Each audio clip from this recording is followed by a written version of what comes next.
Good evening, good morning. Thank you all for joining us for this Microsoft Reactor live stream event. We are happy to have Louis Quintanilla, a content developer at Microsoft, presenting with us today. Louis will be presenting Building Web Services with Racket. This session is approximately 60 minutes with time for questions throughout. If this is your first time joining us, please note that live stream events are muted and that all questions and commentary should be dropped into our chat. Please also note that the video stream has a delay, so from speaker to listeners, there's about 20 to 30 seconds. So again, he might be covering a topic and you have questions about it. Don't hold off requesting, posting those inquiries to the tail end. Just drop them as they come up because there's already going to be a little bit of a delay in the feed from when you hear that information and when we see your questions. At the conclusion of this session, I will also be sharing a link to our feedback survey. The Reactor program is always striving to provide new and engaging content, and your feedback really helps us to curate those topics a bit better. So if you have the opportunity, please do submit a survey. At this time, I will be passing the microphone over to Louis to take it from here. Thank you, Louis. Great. Thank you, Rebecca. Appreciate that introduction. Again, good morning, good afternoon, good evening, folks, wherever you're tuning in from. Today, I'm going to be talking to you folks about how you can build web services using Racket, right? But before we get started, just go over some housekeeping here. I'd like to welcome you. Again, I am a content developer at Microsoft, which basically means that I spend my time working on developing documentation and all sorts of content learning materials, specifically in the space of Azure Machine Learning, ML.NET, and .NET for Apache Spark. Below here are some ways that you can get in contact with me. You can either reach me on Twitter, or you can also, just shoot me an email. I'd be happy to talk to you, whether it's Racket related or any of these topics here, Azure ML, ML.NET, or .NET for Apache Spark. So with that, let me sort of give you a brief overview of what we're going to be covering today. I'll be, first of all, talking to you about what Racket is. So for folks who may not be familiar with what Racket is, I'll do a brief introduction. And I'll get you sort of familiar with the programming language itself. And then from there, we're going to kind of dive into the topic that we're here to sort of look at, which is how you can build web services using Racket. Okay, so let's get started. Okay, so first off, what exactly is Racket? So Racket is a programming language. It's a general purpose programming language that is a Lisp dialect. You can see here on sort of the right-hand side, a timeline of Lisp, the language itself that was developed back in the 50s. And it actually was used extensively back in those days for building machine learning applications. But it really is, again, general purpose, which means that you can use it for a wide variety of things. And somewhere down here, it might be a little bit hard to see here, but somewhere here it says it was around 2005, but it was really more around the mid-90s that Racket, the language itself, sort of developed out of the scheme dialect of Lisp. And yeah, so that's a brief history of the programming language. It's open source.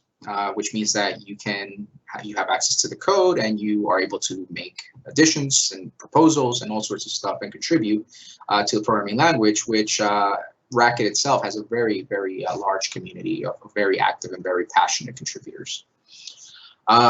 It's also cross-platform, and what this means is that it doesn't matter whether you're running on Windows, Mac, or Linux, and we're going to kind of see a brief example of this in a little bit later on. It doesn't matter what platform you're on, you can still develop applications using Racket, right? So again, there's that sort of an open nature of it. One of the really nice things about Racket is that it has a rich set of libraries. So whether you're doing database development, or in our case, we're going to be building web applications, or whether you're building math or statistics libraries or applications that are math and statistics intensive, there's either set of built-in libraries or set of libraries that extend the language and make it really, really easy to just get started right away and just be productive, right? Which is really nice, especially, number one, if you're learning to program and this is your first programming language, which, taking a little bit of sidetrack here, one of the reasons why Racket was developed was to teach folks how to program. So folks who had never developed before, perhaps, whether that was in grade school or middle school, and they wanted to learn how to program, Racket was sort of the language that they were introduced, that was built so that they could be introduced to these concepts and sort of get started programming. So again, not only from a programming standpoint where, hey, maybe it's my first time programming, but also from the standpoint of, okay, well, I also want to be able to be productive right away. The libraries really help you out there. And then the last piece here about the extensibility of the Racket programming language. So Racket itself, not only can you build just sort of your traditional applications, again, web apps, database apps, math, statistics, whatever type of applications.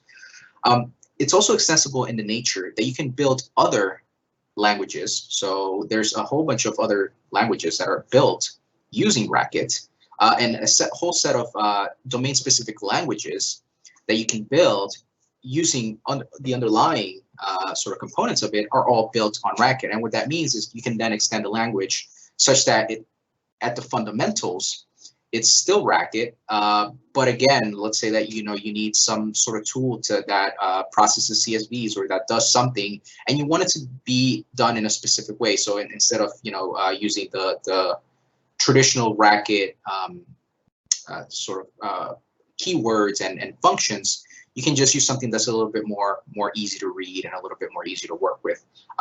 Racket allows you to do that, and it's one of the components that makes it such a nice language.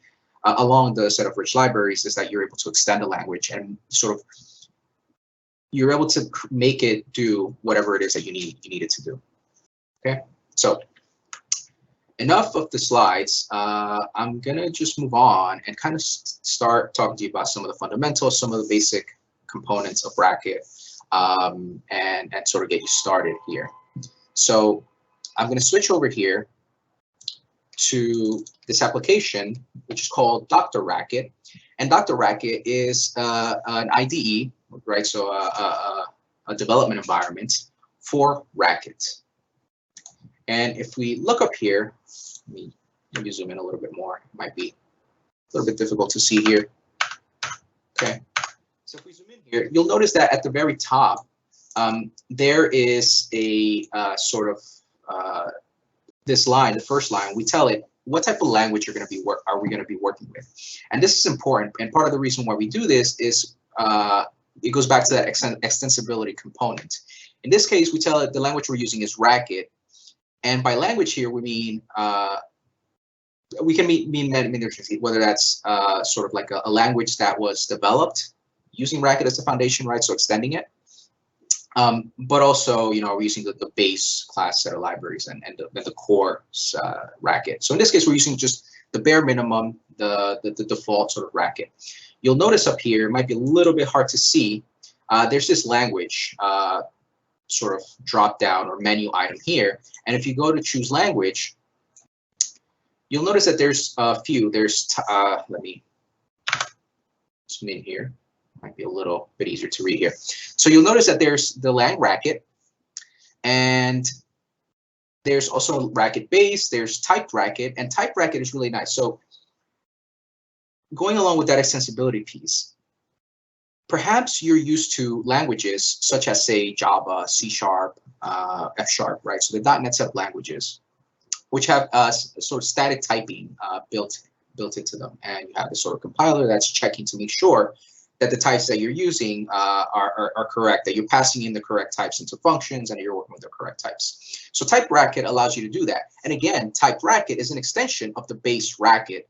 So if we were to be working with type Racket for this particular application, we would type in the first line up here, lang Racket or lang typed / Racket, right? So that's really important.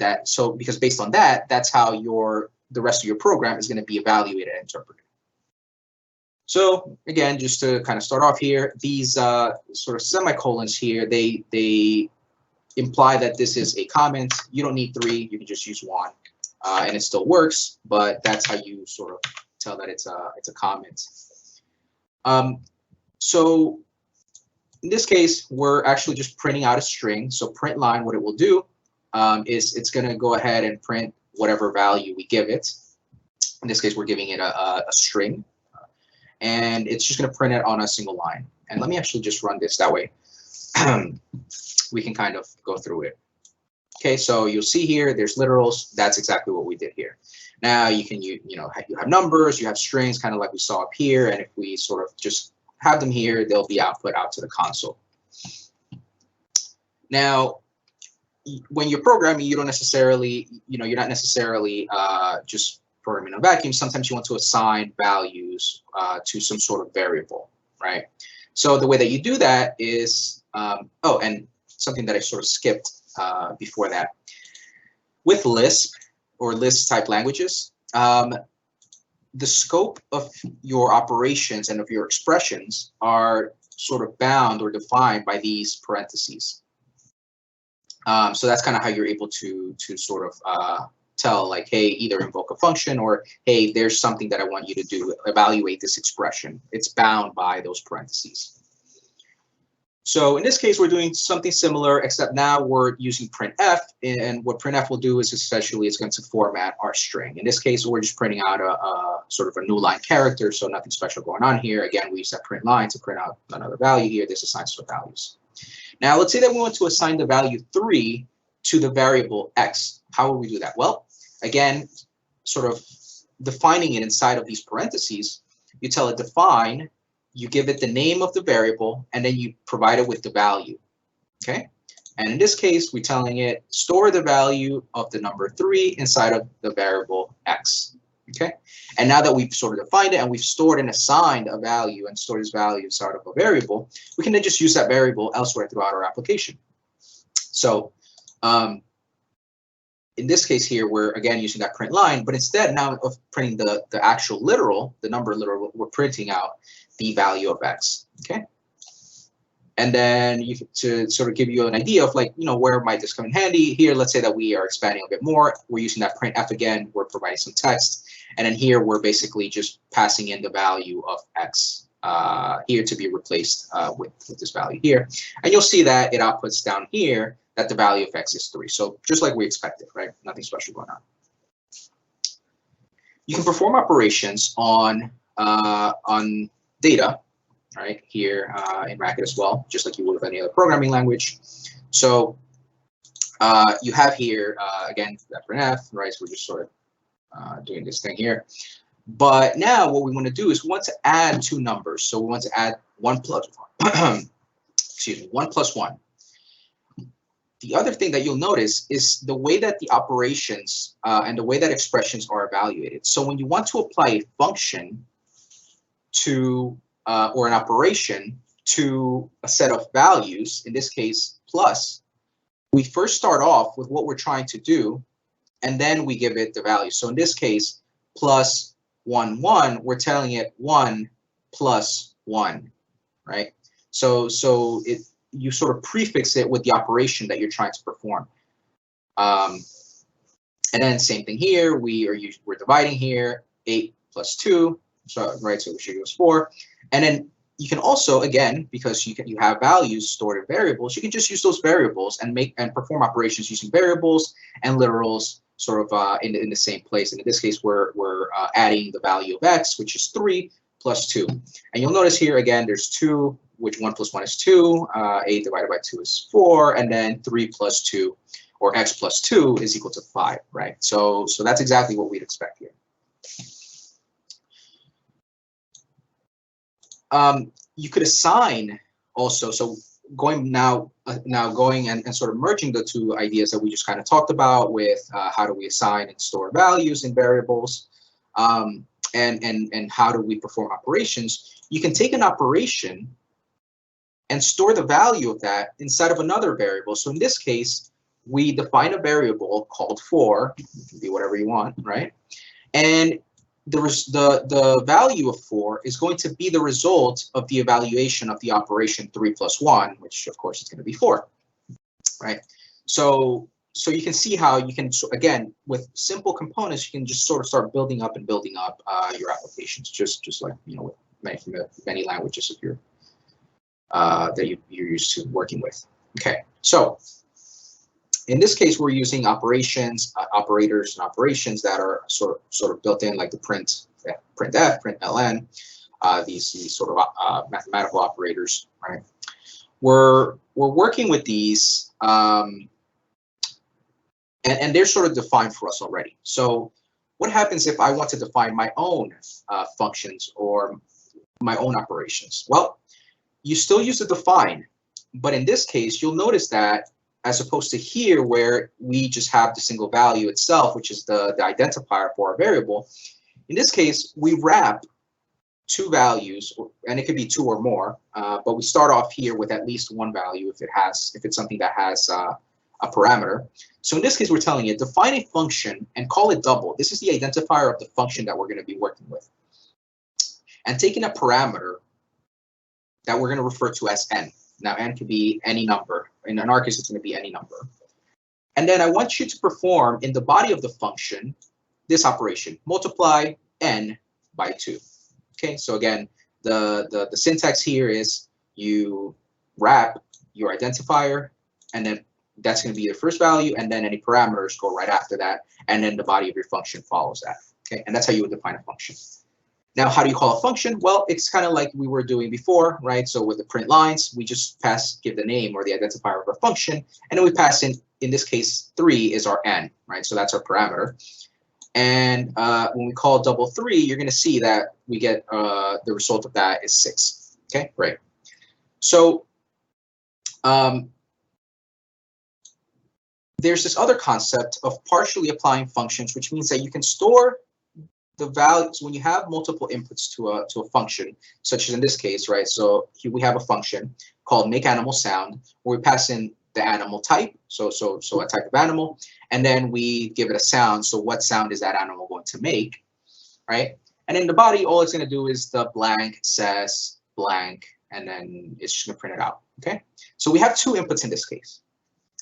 Now, I like to refer to each of these by some sort of value. So I want to store and partially apply some of the parameters of my function using currying, so that I can then just use it and refer to it as a dog or a cat rather than make animal sound dog, cat, right? So I want to partially apply and sort of get a function returned as opposed to getting returned a value like we did here, right? So when the result of this operation is we're going to return a value.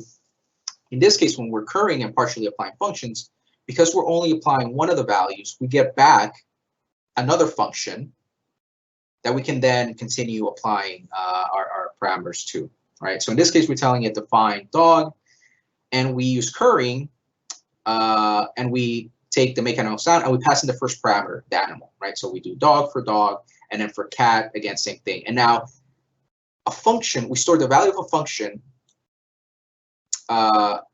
or a reference to a function under the variable called dog and under a variable called cat. So then what we're able to now do, and we partially apply the sound that that particular animal is going to make. So for dog, the dog says woof and the cat says meow. And that's kind of what gets printed out here when we call the rest of our function here. So you can see that not only can you pass in values, such as in this case double 3, but you can also pass in functions, right, as parameters. So the curry function here takes a parameter here, and then it's going to return a function to us as well, which are can be thought of as higher order functions. This is a typical sort of concept in functional programming languages, right? So you can get pretty complex again with small components, build up build up your applications. So something that's very, very familiar to you if you're working with with programming languages and with data in general is that a lot of times you're going to have collections of things, right? So you're going to have a collection of perhaps customers or a collection of colors or whatever it may be, right? You're going to work with collections, and that's something collections, sequences, lists, very synonymous with each other.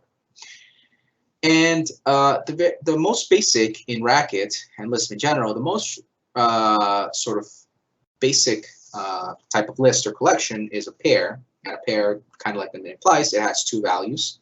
And the way that you can, one way that you can create a pair is by using this cons, basically creating a pair of values. In this case, my values are 1 and 2. Now, let's say that I want to store sort of my pair. Another way that you can do that is by using these symbols. And what symbols will do is they'll kind of like create an object for you here. And it will try to infer what type you're trying to work with. So in this case, we're assigning the value of this pair to the variable my pair. And what we're able to do is we're able to deconstruct our pair into the first value and the second value. So by calling car, what I get is sort of the head or that very first value of my cons cell or pair. And by calling cutter or CDR, I get the remaining values in my particular pair. Okay, and you can see that here. So here's the cons. The first calls to cons 1 and 2, and then when I call car, I get 1 because that's the first value, and when I call cutter or CDR, I get the remaining values, which is 2. Okay, great. Now, of course, perhaps you may want to have more than 2 values in a collection, and that's where you sort of have a list. And again, using that sort of symbol, right, the tick mark, we just tell it 1, 2, 3, 4. These are the elements in my list, right? And in this case, we are kind of have that here, okay? And in here, what we're going to do is, again, just like all the other examples that I showed, you can basically define it and store the value of a list. There's another way that you can create a list by adding list in front of it and then sort of providing the rest of the values in your list. And we're storing it in the variable list1. Okay. Now, once it's stored, you can perform operations on your list. So in this case, we're telling it, give me the length of lists. So we have 1, 2, 3, 4 elements in list 1. So that's why you get the number 4 down here. Okay. Something really cool that you can do as well is you can perform operations on your list using this map function, right? And what the map function will do is it will iterate over your list and apply the operation that you give it to each element in your list. So in this case, if you recall, our double function, what it did was it multiplied a value by 2. So if we were to give it list 1, which is numbers 1, 2, 3, and 4, what we get is 2, 4, 6, and 8. And again, what that's doing is map takes an operation or a procedure and applies to each of the elements on the list, right? And in this case, we doubled everything. You can also perform really interesting other things like filtering, right? So let's say that you want to filter and you only want to get even numbers, right? So how would you do that? Well, in this case, I don't necessarily want to build a function or define a function for it, right? I want to do it in line. So the way that you do that is with Lambda functions or anonymous functions, or sometimes you hear them referred to as that in some programming languages. And here what we're telling is, hey, we want to create a Lambda function that takes a value and then do stuff with it, okay? And in this case, what we're doing is we're checking, is the remainder of our number divided by 2 equal to 0, which would imply that it is a, that it's an even and odd number. And then we're passing in the list, telling it filter this particular list using this operation, right? And in this case, trying to figure out if it's odd or even. Okay, so that's that. Now, there's a lot of ways that you can create objects with Racket. The one that I'm going to focus on for now is structs. And structs are these sort of data types which you can construct and then sort of like piece out and extract the data accordingly. So and it's just a nice way to define objects in Racket. So how do you go about defining a struct? So let's say that we want to create a point, right? So let's say in a Cartesian plane, a point with XY coordinates. Well, the way that you would define that is you tell it struct, give it how you're going to refer to that struct as, right? And then you pass in whatever parameters you're going to need to sort of construct your struct. In this case, we have, again, the X and Y coordinates. That's what we're going to need in order to construct our point. So how can we go about using our struct now? Well, in this case, I'm creating this a variable called my point. And what it's going to contain is it's going to contain a single point with the X coordinate being 1 and the Y coordinate being 2. Great. So how can I access the properties of my struct? Well, the way that you do that is using the name of your struct followed by a dash and the name of your property. So in this case, right, point, as you can see, is pointing to my struct definition, and an X is pointing to the X property of my point, right? And then giving it the point itself that you want to perform or that you want to extract this property for. So we do it for X, and then we do the same for Y, and then when we sort of print it out here, you're going to see that X and Y, X is equal to 1 and Y is equal to 2. So if you have worked with Racket or Lisp before, maybe this was a sort of a refresher for you. But I just wanted to kind of set a level playing field so that we can sort of then build up on top of the rest of the things that we're going to be talking about. Okay. So now I could go back to the slides here, but there's actually not really a slide. There's not much that I'm going to talk to you about because I'm just going to jump right into the demo. So now that you're familiar with how can you build how you can build complex applications or use simple concepts or base concepts from the Racket programming language to build more complex applications, we'll talk about how you can go about building a web application using Racket. Now, I'm going to flip back here to Dr. Racket, and I'm going to show you this Hello World server. So you're going to see here that now our language has changed. Now our language is Web Server Insta. And what Web Server Insta does is, it's not a language itself, but it kind of provides some functionality that allows us to very quickly and easily get started building a web application, right? So in this case, what we're going to be doing is just a static page, a static web application, okay? So we're using, again, that language Web Server Insta. And all we're going to do is we're going to define a function here that it's called start. And what start is going to do is, all it's going to do is it's going to accept requests. And for each request, the only thing that it's going to do is it's going to return an HTML document. And the way that you refer to an HTML document is you use this response, and the response type, we tell it, hey, once you get a request, just send back the response immediately. In this case, again, our response is an XML type of expression. Now, that's what XExpress or XEXPR stands for. In this case, it's a response of type XEXPR, right, or XML type expression. And what XML type expressions allow you to do is they allow you to define document types. And in this case, the document type happens to be an HTML document with a head containing the title of my blog and the body containing a heading, a level 1 heading called that just says under construction. So it's a very simple application. But let's see it in action. So if we go ahead and click run here, what you should see in a bit, there we go, perfect. Let me just kind of bring it up here. We're going to see here, right, is that now you have an application that's running on localhost at listening on port 65443. Now, by default, it's running this at this path, so like servlet standalone.rkt. And rkt is the extension that Racket files sort of use. Okay, that's the extension for Racket files, Racket scripts. And you can see here's our application, right? It's under construction. And then our title says my blog. So by just doing this, right, and by this is creating the start function again, we're leveraging some of the functionality that's already built in to our web server Insta.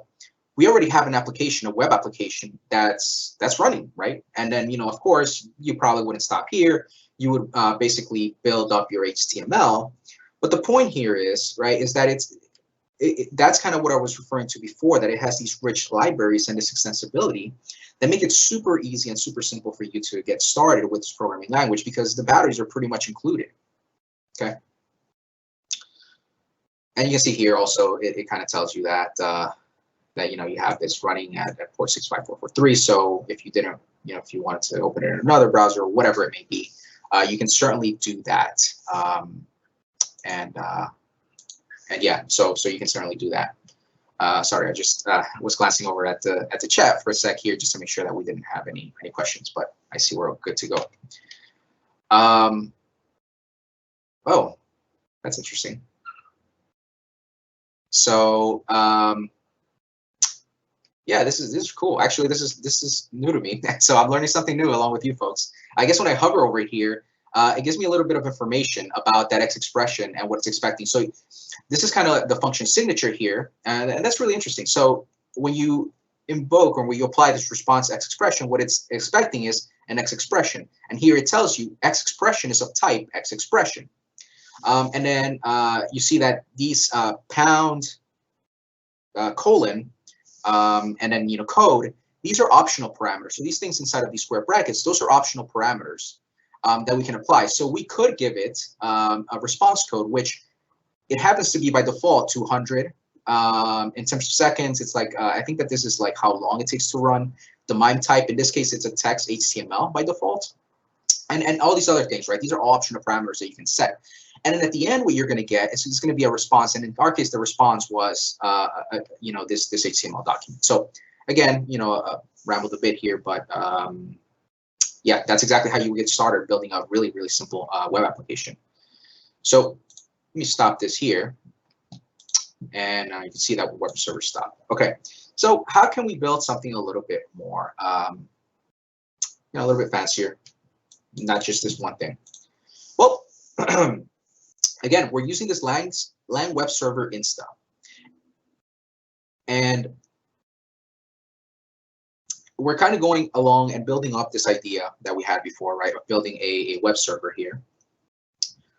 And we start off with a post. So a post should have a title and a body. So we're defining a post, struct, which has a title and a body.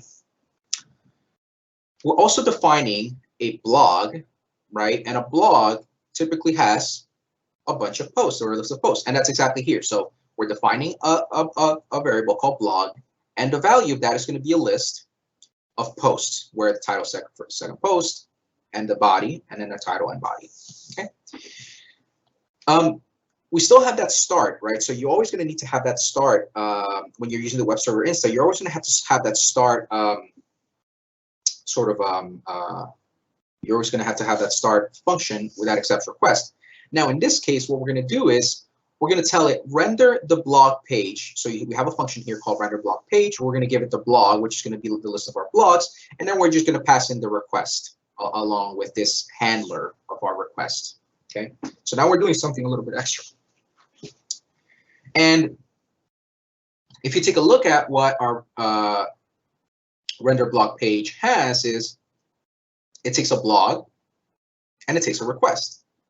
So we're just, again, sort of nesting these sort of requests. That way we're able to sort of eventually pass back a response. Okay, and in the response, you're going to see that we have that, again, that X expression, so our HTML body, and we have a title, we have h1 my blog, and then we have this other thing, right, which is called render posts, and we give it our blog. Now, render posts, if you take a look down here, all it is, it's you can call it a partial, right? So it's just like a template, so which is going to contain a div, and then we're applying the render post function here. So in this case, we're rendering all of the posts, a list of the posts, but each post is going to have its own sort of like div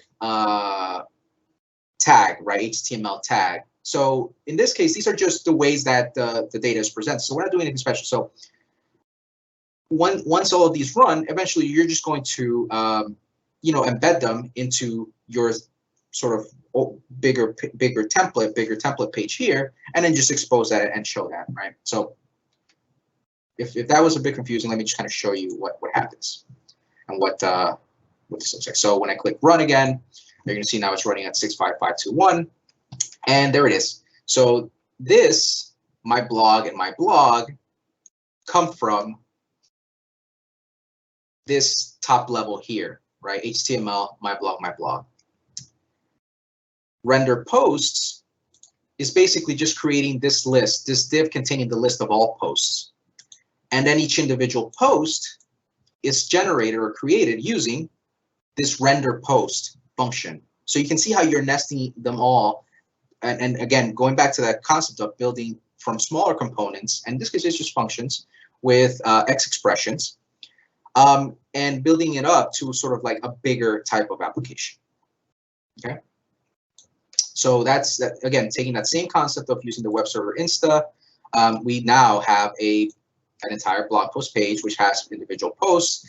And in this case, we sort of hard-coded them. But again, you could imagine that you could use some sort of database or some other mechanism for loading and building these types of blog type of applications. So really, really powerful. And again, we didn't have to worry, because of the web server Insta, we didn't have to worry about, okay, well, which port am I going to be running at? Like, what's going on? All I needed to set up there was to start and tell it, hey, accept requests and do stuff when you get requests. And you can sort of really quickly and easily get started that way. So, right. So in here, I showed you how you can build sort of applications that use UIs. But what if you want to build web services where the web service itself did not have a UI? So a web API type of application, which it's just running in the backend and it's doing operations, performing operations on your behalf, accepting requests. But then the UI could be whatever. It could be an HTML page, just like the ones that we've seen here, but it could also be a sort of a mobile app, right? It could be a mobile app that's consuming this service. And the benefit of building these web APIs is that it doesn't have to be in the same language as Racket, right? Like you can build it using JavaScript, you can build it using, I don't know, whatever, .NET, whatever it is that you want to build your application in. You can certainly do that, but the backend, it doesn't care as long as you're able to accept HTTP requests. That's all that matters. Okay, so I'm going to show you how to go about building that. Let me not exit out of Racket, but let me see here. Let me pull up Visual Studio Code. So in here, I have Visual Studio Code, and I'm going to go to this application. Again, remember that server.rkt is, sorry, remember that RKT is the extension that you refer to Racket files as, okay? So again, we still start off with that same sort of syntax here, land Racket. And by the way, I'm using an extension here that gives you some nice, fairly nice highlighting here.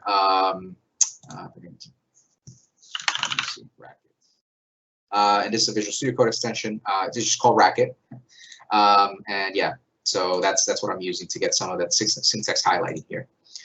And then what we're doing is we're importing some packages. Now, the package that we're using is JSON web server, but now it's not that Insta. Now it's servlet and servlet end. And what these do is they provide sort of the individual components that web server Insta builds upon, right? So these are actually the lower level components of the web server, right? So before we're working with web server Insta, which had sort of like all batteries included, now we're just breaking it down to the individual components that we're going to need. So here, what I'm doing first off is I'm just building some utility functions. Okay, one is to parse a JSON body. So in this case, what I'm going to do is I'm going to take a request, and I'm going to get the post data. So if there's a body, I want to basically convert it into a JS-EXPR. So you're going to notice now it's JS-EXPR. Okay, what's that? Before we're looking at EXPR, which was XML expressions. JS-EXPR is a JSON expression, right? So JSON is a very popular format for working with web APIs and just web services in general. So in this case, we're going to be working with JSON, and to work with JSON and JSON expressions, we're using the JSEXPR. Okay, so we have just this thing to parse the JSON body of a request, and then the way that JSON typically works is there's keys and values. Okay, so I built another utility function where you're able to get the value out of a particular key. So you're going to see later what I mean by this, but if you had like a JSON object and that it was a person, so you have name, Luis, city, lives in New York, right? So then the key there would be name and city that lives in our city, and then the value would be Luis and New York, right? So what this get hash value does is, given a key, for example, name, return to me the value. Okay, so that's all these utility functions are doing. They're just for working with the body and the data that we're going to be accepting as a request. Then we do a little bit of setup. So remember before when we use Web Server Insta, the port was sort of automatically assigned for us. But in this case, what we're going to be doing is we're going to be essentially defining the port ourselves. And the way that we do that is we use this environment variable called functions HTTP worker port. The reason I'm doing this is because further in the demo, it will kind of make a little bit more sense, but I'm using this for convenience. And we're just using this built-in getM function, which gets the environment variable called functions HTTP worker port. Now, because it's expecting a number, we need to convert that string into a number that we then assign to the value, to the variable port. Okay, so we're just reading in some environment variables. Okay, so now we get to the part where we're defining our handler. So how should the request that we get be handled? And the way we do that is just like any other function that we've been sort of working with now. So in this case, we have a getValues function that takes in a request, and anytime that this getValues function gets invoked, you're going to return a response of JS expression. In this case, we're going to return to you a hash EQ. So you can think of, forget the EQ part. The hash part means it's like a hash map, right, or a dictionary. So think of it along those kinds of where you have key value pairs that you store values in. And now in this case, our key is values, and the value of the values key is a list of numbers 1, 2, and 3. So whenever somebody calls getValues, they're going to get a list of values 1, 2, 3. Similarly, we have this postValues, and what postValues will do, the name is, forgive me on the naming. Naming's hard, but anytime somebody calls this, same thing, it is accepting a request. What's going to happen is I'm going to use that technique that I showed you before, that partial application, where I'm going to use the getValue, and I'm also going to use the parse JSON body sort of function here. And I'm going to query that and store it inside of getProperty. Then what I'm going to do is I'm expecting two values. I'm expecting there to be an X, and I'm expecting there to be a Y key inside of there. So that's what I'm doing here. Then I'm calling getProperty on X and getProperty on Y, converting that, casting it from a string to a number, because I'm going to want to operate on these as numbers, and then storing it in the variable X and Y. Okay, so it'll make more sense once you see the sort of the value running. And then what I'm going to do is, again, I'm returning a response of a JSON response. Again, a hash, we're returning a hash where the key is sum, and the value of that sum will be the sum of X and Y. Okay, so that's I just have these two handlers. Okay, great. Now, how do I route traffic to these handlers? How do I actually invoke these handlers? Well, you can do it using a router here. So define values is very similar to define. It's actually very similar. The difference is that you have sort of like a list of values or operations that get executed, and the response from those defined values. That's kind of like decisions will be made based on that. Okay. And we're applying this dispatch rules function, so applying this operation, and we're giving it a list of things that it can look at. So if you make a GET request, HTTP GET request to the values endpoint, call the GET values. If you make a post HTTP request to the values endpoint, you call post values. If you call anything other than values, then just return to me something, an error saying the route does not exist. Okay, so that's how we're going to route traffic to our endpoints or to our handlers, right? Based on what type of request it is, then we're going to route it accordingly. And then finally is let's build our server. So in this case, we're building up a server from scratch. So the way that we do that is with this servlet. And servlet expects a few things. One of the things that it expects is how am I going to route traffic? How am I going to handle requests? And the way that we do that is we just have a function that takes in a request, and then we call dispatch, right, which was a function here, dispatch, and just give it the request, and then let dispatch handle the routing of that request. Then we're going to give it some other optional values, right? We're going to tell it, do we want it to launch the browser? No. Do you want it to quit? No. Keep it running. We're going to give you the port. In this case, we wanted to live at the sort of top root of that. So if you recall, when we ran the other one, it was under the other web service. It was under serverless standalone.rkt. In this case, we just wanted to be at the top level, no serverless, no nothing, just at the top level of our sort of web application. And the same thing, just don't add any extra things to it. Basically, just be at the root level. That's essentially what these two mean here. Okay, so we're ready to run this and see what it looks like. So the way that you run it is Racket Racket Compare server.rkt. So we're telling Racket and then call this rkt script that we have here. And after a while, it's going to tell us, hey, we're listening on port 7071. And by the way, I didn't tell you the environment property for value for this is actually 7071. So it's picking up our environment value. Now, if we were to use an HTTP client, such as Insomnia, right? If we were to go to localhost 7071/values and send that GET request, you see that there's that key of values, and then there is that 1, 2, 3, that list or array of 3 values, right? So we got that. And then if we go ahead and do post here, again, to that same values endpoint, it's going to fail, but I don't know why it's doing that. But it's expected. For some reason, on the second request, it actually works. I think it might have to do with the routing here. So yeah, I haven't quite figured out what the issue is there. But you'll see that on the second request, it actually does what we expect. We give it a JSON body, make a post request to the values endpoint. And we give it X and Y as our keys, and then values are 1 and 3. And then you'll see that their sum is, again, remember, it was going to be a key of sum with the values 3 and 4. Okay. So there it is. We built a web API. I see that Anonymous here is asking a question. How does Racket compare with other languages like Java and Lisp? Well, for one thing, Java is more of an object-oriented type of language. It runs on the JVM, right? So Java is a completely sort of set of languages. Lisp, on the other hand, Racket is actually a dialect, as I mentioned earlier, and what that means is that a lot of the concepts are actually derived.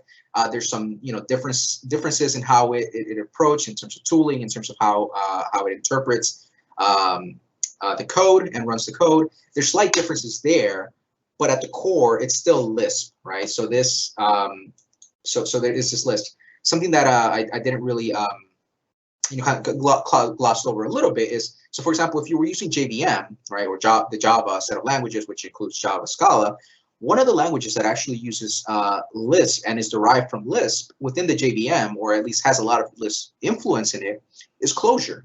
Right, so perhaps if you wanted to work in the JVM and with that sort of like runtime instead of tooling, and you like working with Lisp, perhaps Clojure might be something that you look at and that you might consider for building applications. So I hope that answered your question, Anonymous. Okay, so we saw that now this is working. Great. So this is fine.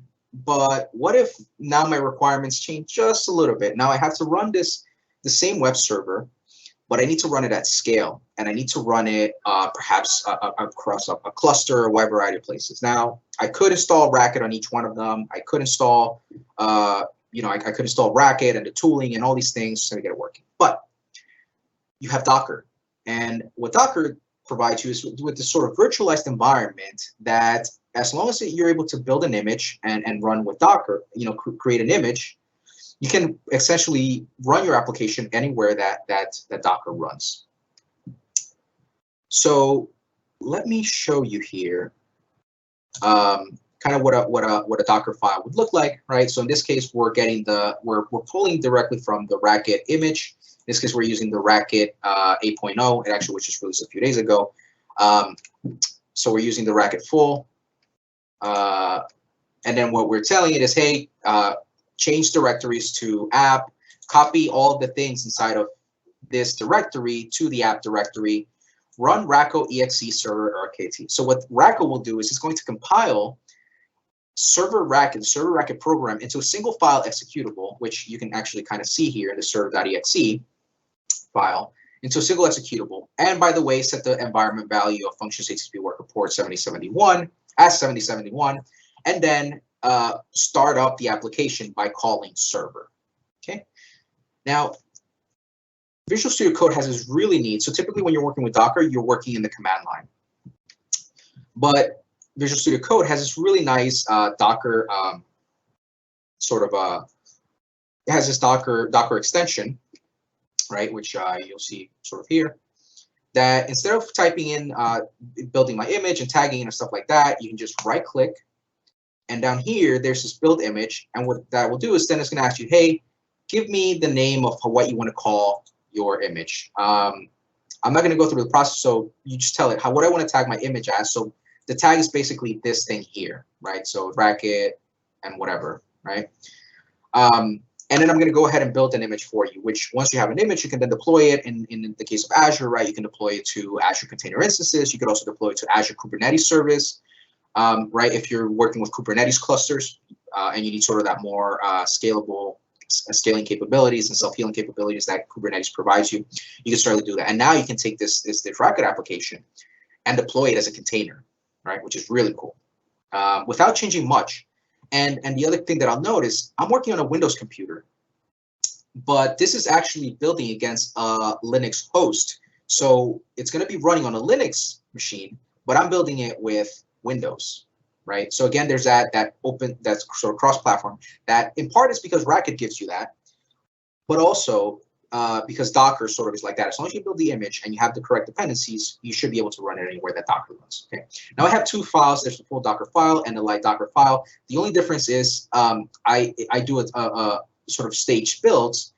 And one of the advantages to doing staged builds is that you can sort of shrink down the size of your deployment. Now, I'm not going to go ahead and build because it might take a little bit of time, but I will show you here. So I called my full one Racket Web Service, and by here I'm in the Docker extension for VS Code, and I tagged it latest. You're going to see, it might be a little bit hard to notice here, but the size of this is 1.4 gigs, right?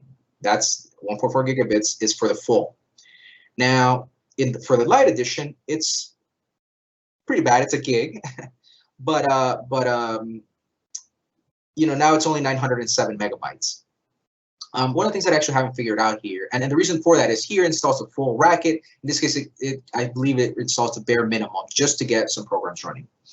And I believe you can still shrink this down if you tinker with it. So 907 seems a little big. You probably get it down to a much smaller size if you use some more lightweight Linux and you shaved it down to the core, right? But even just again doing a multi-stage build with the lighter version of Racket, you can see that we get about 500 megabyte sort of decrease in size, right? Which makes it matters, right? Because resources are not infinite. So then what I can do here is I can take, for example, if I'm running light, I can run this particular application here, and you're going to see that now it's going to sort of start up here in the containers. It's going to list it here. And now what I can do is I can attach Visual Studio Code, and what this is going to do is it's going to run to launch another VS Code sort of editor inside of Visual Studio Code. Let me actually, I don't know why this opens up, but let me go ahead and close this folder. So now if I wanted to test it, now I can connect directly to the, for simplicity here, because we haven't deployed this, what I'm going to do is I'm just going to forward port 7071.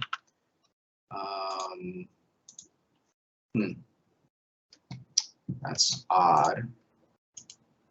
But attach Visual Studio Code. You have to just bear with me for a sec here. Okay, forward port 7070. File, close folder.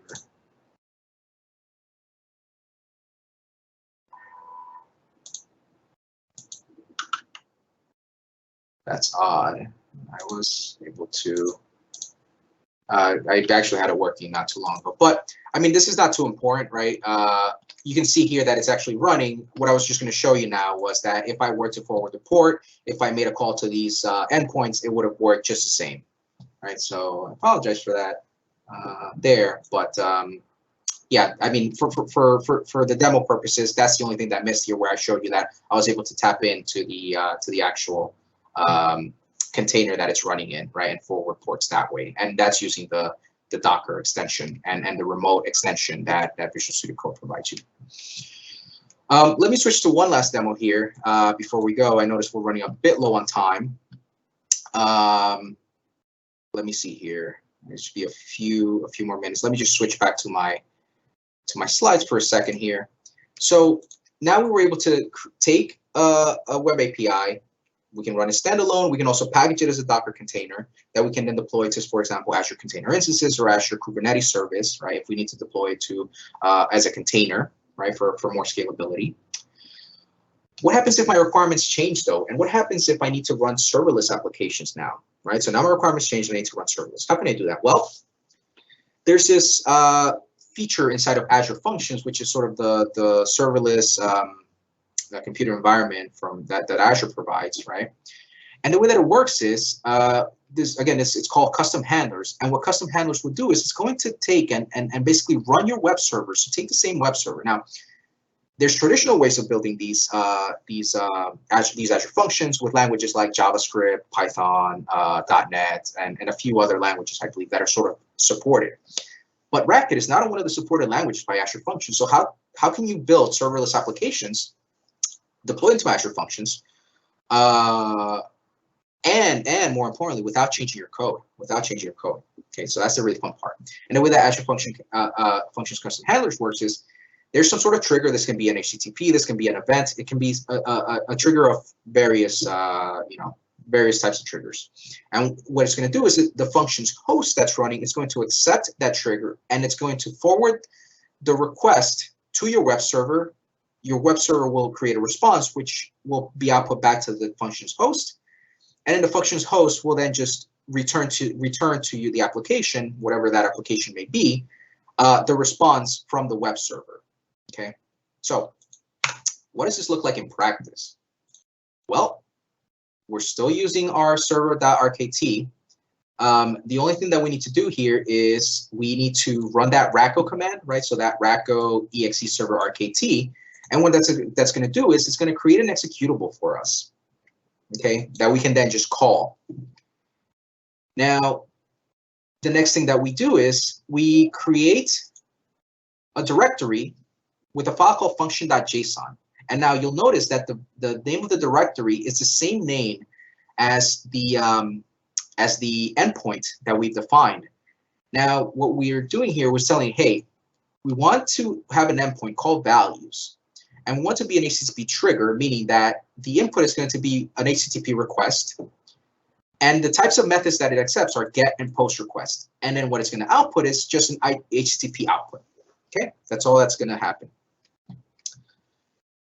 And once we've defined our sort of inputs and outputs to our values endpoint for our Azure function, then what we do here is we create another in the top level directory, this file called host.json.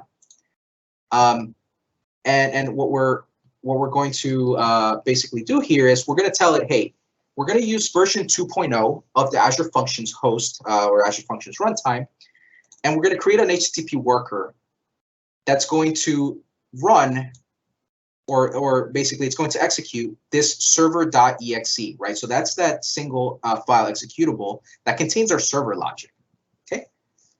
And for our purposes, that's all we need to do. So using our same code that we wrote, we didn't change our code, our application is now serverless, right?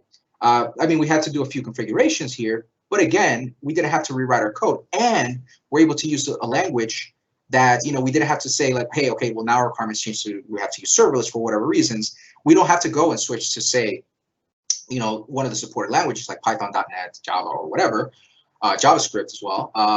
We can just write these function definition files, these definitions here of our endpoints, and sort of like where can I find the single file executable to run, and that's it.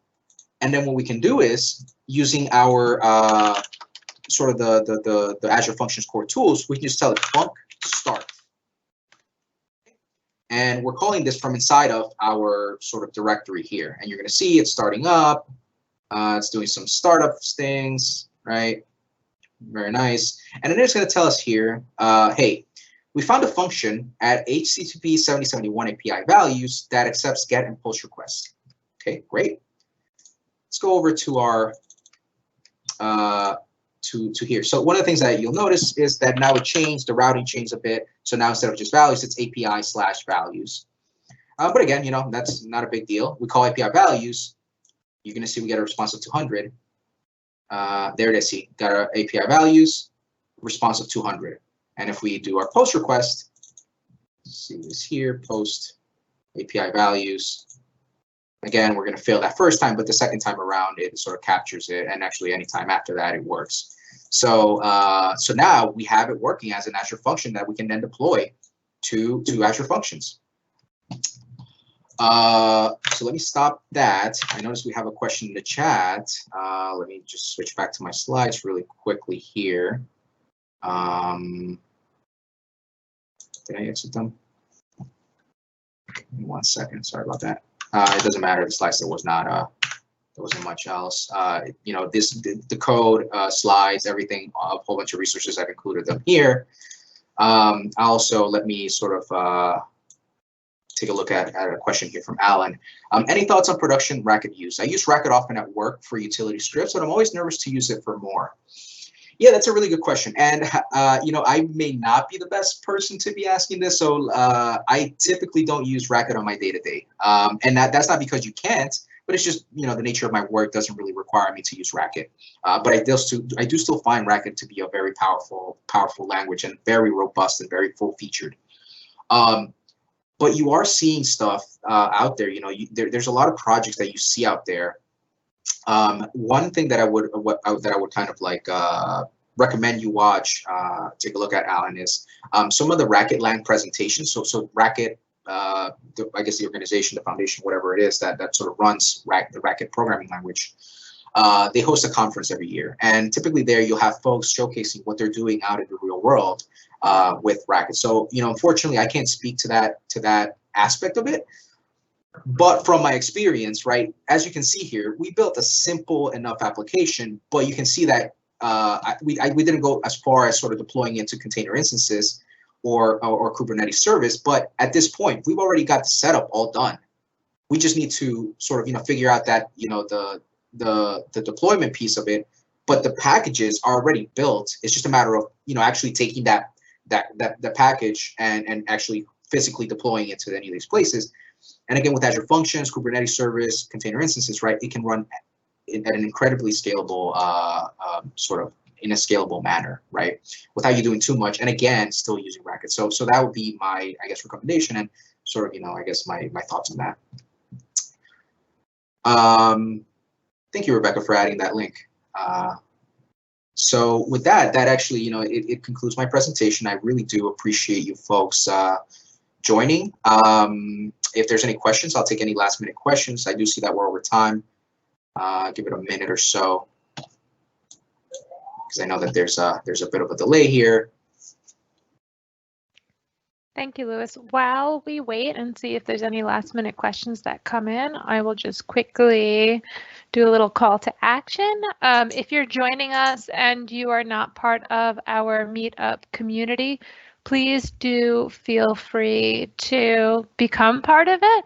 We have a monthly newsletter that we recently started that kind of just gives you a blitz of anything happening local to your zip code. We have our main website, which is microsoftreactor.com, which lets you kind of browse around to all the different locations. While virtual, we are doing a lot of cross promotion along locations that have similar timelines, but we also individually have events in each locale. So do check that out if you happen to have an off schedule. You're up late, you're up early, maybe one of these other time zones works for you as well. So definitely check it out. We mostly post our events, and our registration page is on meetup.com. We have our 12 Microsoft Reactor locations there. Again, as we are currently virtual, even if you're not located necessarily like myself in New York, still feel free to check it out and join up, especially if the times work for you. And then last but not least, our YouTube channel. So all of our events, or the majority of our events, are recorded and then posted to YouTube. So if you missed part of it or you want to revisit some of the material, it's definitely a great resource to utilize. So definitely do so. And then I also earlier dropped in the chat our survey link. So if you do have an opportunity, please fill that out. Let us know how you thought the session went, and if you have any additional feedback for future planning on other events. Lewis, I thought that was a great session. Thank you. That was fun. Really good. It does not seem as though there's all that many questions, though. So hopefully you covered so much material, everybody had their questions answered. Yeah, let's hope so. And if there's anything, let me kind of like, I guess, flip forward here to some of the earlier slides. I probably should have put that up as well. You can get in contact with me. I see we're not sharing, but that's all right. I can just drop it in the chat myself. Oh, sorry about that. No, not at all. I overrode. Not at all. I just putting my contact information there. Twitter is the top one, and then my email is at the bottom there in the chat. So if folks want to get in contact, please do so. And yeah, thanks a lot for attending. Awesome. So at this time, I think we can call it a wrap. And again, if anybody has any questions that come up later in time, do feel free to reach out to Lewis and make those inquiries. You can also drop a comment into if you joined us through a meetup page, you can always ask questions there, and we can always forward those along and try to get you an answer. And at this time, I think we will call it a wrap. Great. Thank you again, and thank you so much, Lewis. Really appreciate you coming on and being a part of this Reactor event. Great. Thanks. Take care, folks. Goodbye.